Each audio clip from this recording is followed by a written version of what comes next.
Hi there. Welcome back. Today I want to talk about the anxious mind, the worrier, the overthinker. Because if you can't tell, I'm one of those too. I think about everything all the time. And it's really hard to stop doing that. So, here are some tips in order to calm the mind a little bit. So, one of the first things is you can't just tell your mind to stop or to calm down or that you want to stop thinking or that you're sick of it thinking. So, we want to change the language there a little bit. If on a certain day your mind is extremely overactive, you want to say, "Oh, my mind is very strong today. I have a very strong mind and it does such a great job." Because if you try and fight your mind, you're not going to win. It's you, it's your mind, and the mind loves to think. And the more we try and stop something from happening, the more resistance that we have to it, the faster it goes, the more out of control it gets, the more chaotic it gets. So we want to reframe it and we want to say, my mind is the best. My mind is so good at thinking. It's so strong, and I appreciate that so much. But if you're like me, sometimes, that's a blessing. It's a really good thing to have a strong mind, but sometimes it's a bit too strong before you go to bed. You're lying in bed and you forgot that you've been trying to sleep. You've been lying there for 3 hours thinking about something, worrying about something, thinking about all the things that could go wrong in your life.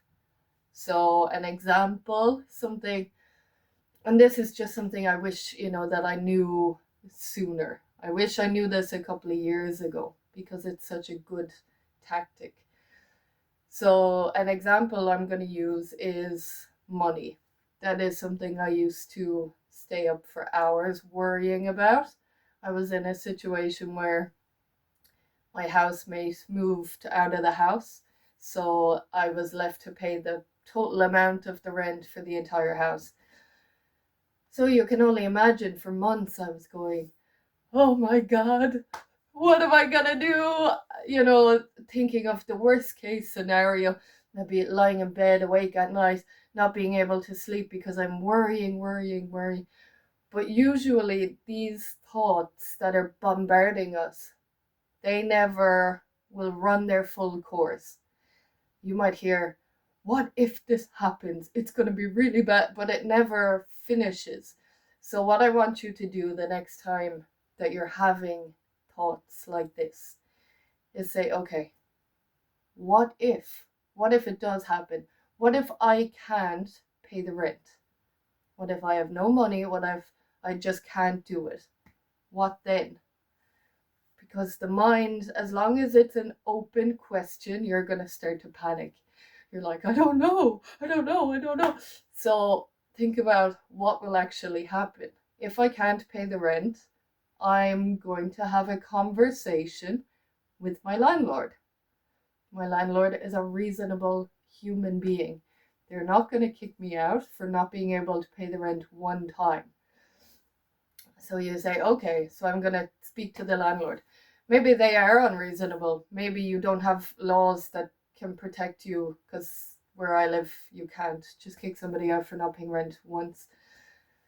So, what if they are unreasonable? What if they do kick me out? Then I'm going to say, "Okay, if they do kick me out, do I have friends? Do I have family? Can I go and stay with them for a while?"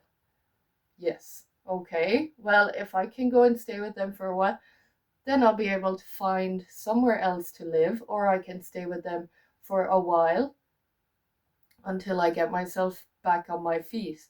But again, if the answer is no, I don't have friends, I don't have family, what then? Well, then I'm probably going to go to a homeless shelter, or I'm going to ring up one of those agencies that helps people in those situations. We have halfway houses where you can go and you can stay there until you get back on your feet. And I think it's like subsidized rent, so you're paying the minimum amount, you have somewhere to stay. Okay, if I can't find one of those, if I really am out on the street, what happens then? Well, then I'm going to be living on the street for a while, or I'm going to be living in my car for a while. Okay, and what then? So what you want to do is you want to keep playing it forward, because as if you can answer the questions that your mind is panicking about, it will stop the panic. And what we want to do, because we're always manifesting things into our reality, whether it's things we want or it's things we don't want, positive or negative. If it's a really emotionally charged situation, we're bringing that in. If you're always saying, I really don't want this, I really don't want it, I don't want it, I don't want it, you're giving that so much energy. And it doesn't matter if it's positive or negative, you're feeding it with so much energy. So you can bring these situations towards yourself. So what we want to do is we want to neutralize the way that we feel about everything. We want to take our power back from it. So bring it to the worst case scenario. If I am living in my car, if I am living on this street, what then? Well, then I still have my job. Maybe somebody in my company can help me to get a house. We start building it back up. I'm always going to have food. There's food shelters everywhere.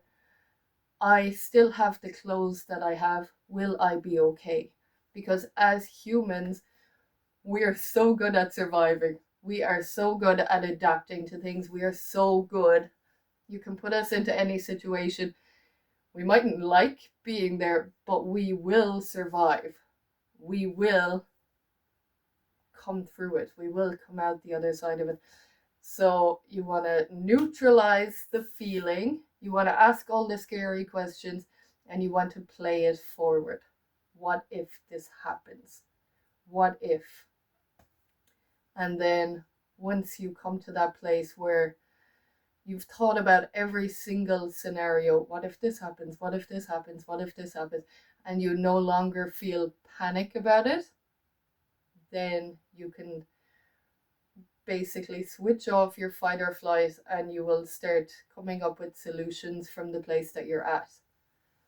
But it's the best thing to do to neutralize anything is to say, what if? Instead of just letting the mind running around, panicking, going, yeah, I don't know, what if? I don't know, I don't know, I don't know. And you start getting so worked up. Play it forward. Bring it to the end. What if I am in the worst case scenario? What then? What steps am I going to take? And that is the best way to shut down the anxious mind, the worried mind. You can do this about any situation in your life. Just to bring it to the far end, the extreme, if you're worried about the death of somebody, if you're worried about a breakup, if you're worried about losing a job, anything in your life, what happens next? Can I actually bring myself into that timeline and see what would I do? Because you'll find that we will always be okay. It mightn't be a pleasant situation, but you'll always be okay. What if they do die? Then I will grieve. Then I will continue to grieve, but then eventually I will be okay.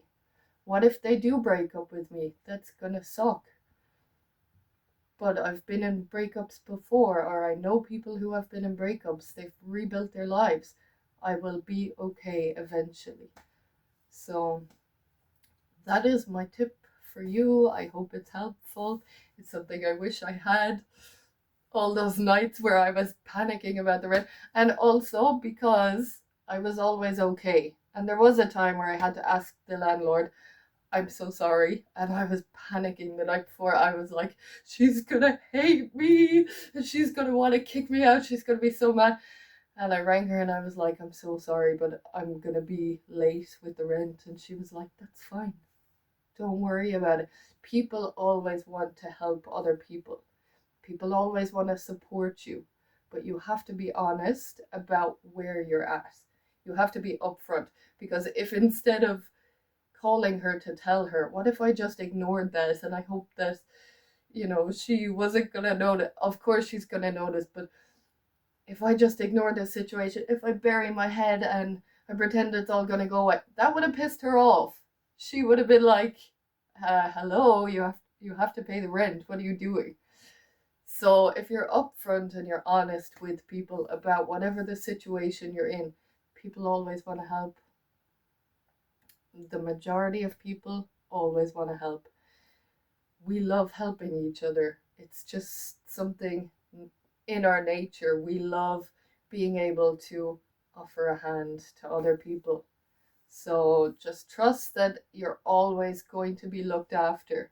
But if you do have a very strong mind, that's just a very helpful tip that I have used. And since I've learned about this, since I've started using it, I'm not up all night anymore thinking and worrying about different things.